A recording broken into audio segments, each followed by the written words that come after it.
Hello everybody. I'll just it's Sunday. Tomorrow morning I get on a train to start my 3-day ride across the country to California. Just heading over to Best Buy to get another micro SD card, because the one that's currently in my GoPro, I've recorded a lot of that's got a lot of bicycle trip, everything that was RAGBRAI from years ago, and Cycle Zydeco, and a little bit of Blood Mountain from last weekend. That's all on that micro SD card. So I'm really not sure how full it is, so I'm gonna start the trail with at least one blank one, so that I don't just be like, oh hey, I can't record anymore. But anyways, I made it back to Louisiana. What happened with my truck, I don't know. I'm thinking it was an alternator problem, but usually when alternators go out, they go out, and the alternator has gone out on this truck a few times before. I mean, this is an 04 model, we're sitting in the 22, so it's something I've changed before. I know how to change. And basically when I was going up to Georgia, the battery light over there was turning on for an hour and then going off for an hour, turning on for an hour, going off for an hour. So I was like, that's new, that's different, I don't know what's up. But on the way home, when I turned off of I-85 after Montgomery, Alabama, onto I-65, the truck just lost power. Just slowed down to about 20 miles an hour, rolling it down the side of the interstate till I was able to get off at a service station and checked on the battery. It looked like it was a little corroded, so I sat there and scraped the terminals and cleaned the battery posts, and got a nice gentleman to jump my truck off and started back on the road to a O'Reilly's that was supposed to be 2 miles down the road. I went 2 miles the wrong direction, so it became 4 miles down the road because I didn't search for it before going. That's on me. And as I was riding towards the O'Reilly's, again, the truck just lost power, and I was putting along at 2 or 3 miles an hour on the shoulder of the road until I had to stop at a red light, and then the truck just died there. Just wouldn't go any farther.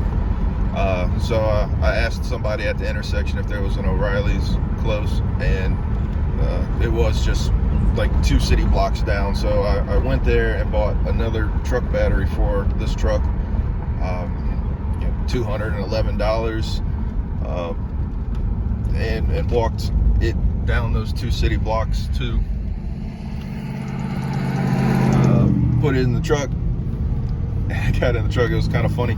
I put the key in the ignition, and all the gauges and the lights kind of turned on, and I heard the door chime, and I turned the key, and nothing was happening because I had left the truck in drive because it was puttering down the road. So soon I couldn't put it in the park because I don't know why. It was an incline or something, but I was able to put it in neutral and start the truck, and then park and drive and all that gear selected, and then I jumped back on the interstate and rode home, and my phone was telling me I had about 4 hours of ride left, and I was like, well, that other battery got me all the way up to Georgia and some of the way home, so I have faith that this battery will last me 4 hours, and I'll diagnose what's up with the alternator when I get home.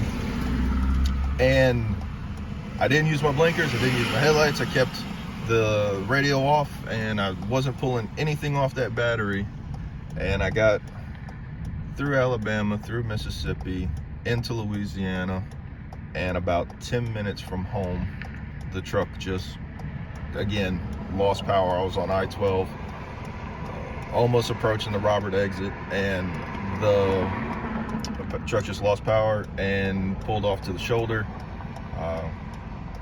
Instantly called home and said, hey, can you come give me a little charge, give me a jump? I'll be getting to the Robert exit here in a minute. And that's when the truck just died again, just slowed to just wouldn't roll anymore. So I hopped out of the truck and, you know, grabbed it by right here in the steering wheel and was pushing it down the shoulder of I-12 towards the Robert exit going westbound.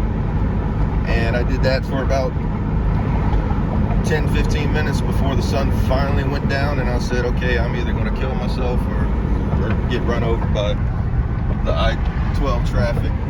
And I hopped in the truck and waited for the jump to arrive. Night fell, sun went down, and I got a family member to come out with their van and hooked up the jumper cables, let the van run for 10 minutes, jumped in the truck, cranked it up. None of the lights came on, like none of the battery lights came on, and I got it off the interstate down the Robert exit and onto Highway 22 and just straight shot to my home. And I figured the next morning I would rip the alternator out and bring it over to AutoZone and be like, hey, y'all keep selling me alternators and they keep going out, what's up? And I've been riding it around this week and no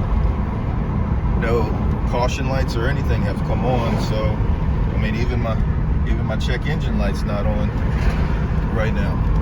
So it's going to be a problem for a later day. I've just been at home resting.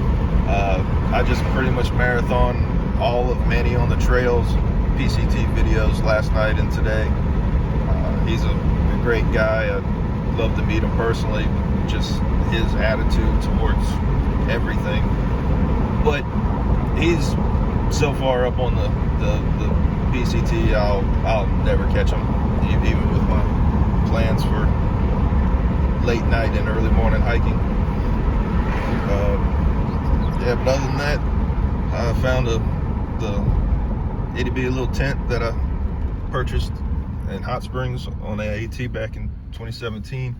I'm going to factor that into my kit, maybe replace my hammock and rain fly with it until I get to Kennedy Meadows.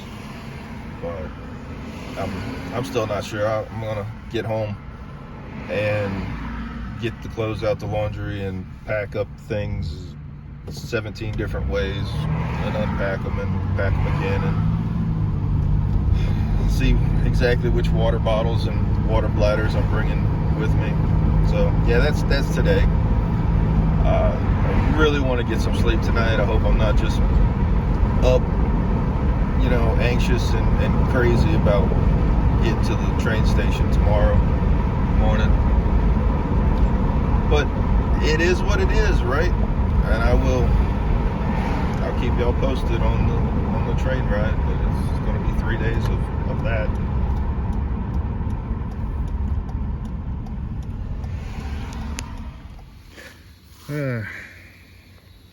One more thing. This is the tent I got back in Hot Springs when I mailed my REI quarter dome home, and it's a lot smaller, but it's a lot lighter.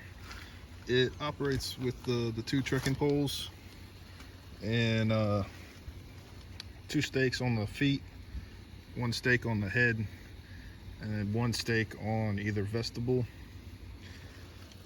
It's a lot lighter, and I'm not sure how sturdy this is if I flop around at night and just knock that down, but I did install it the correct way. There's a tube that you run the tube that puts the trekking poles in. So I'm debating whether this tent for the first 700 or carry the tent and my hammock and sleep in the tent when I have no trees for the hammock.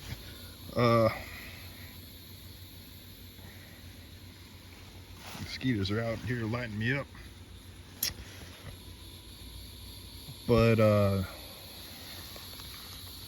look at that fat juicy mosquito right there. You're welcome. Uh, so with my Appalachian Trail through hike, the final mountain is Katahdin in Baxter State Park, or how I started the Appalachian Trail saying Katahdin.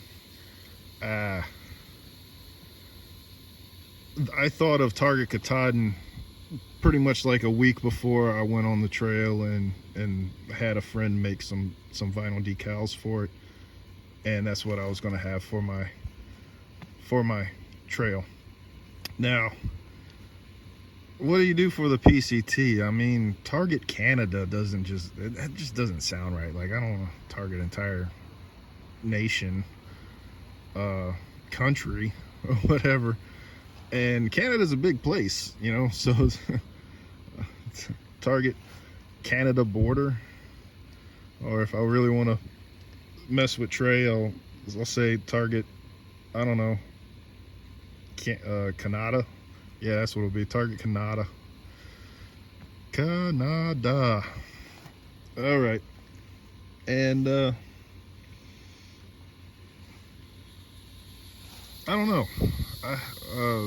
Somebody made a Red Mage Adventures decal for me a long time ago. I think it was Go Adventuring. I think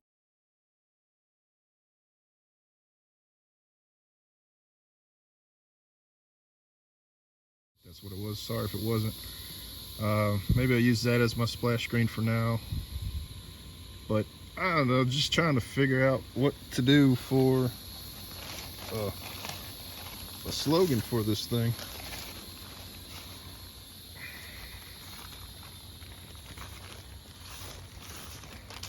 I'm trying to remember if this has a zipper on both sides or just one. I think just one. Get out of here, bug. Next stop, California. Where did that mosquito go?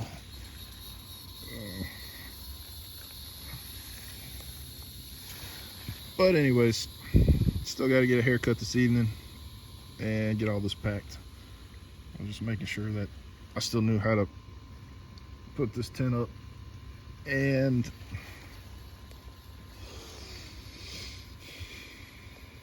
I still fit in it somehow, some way.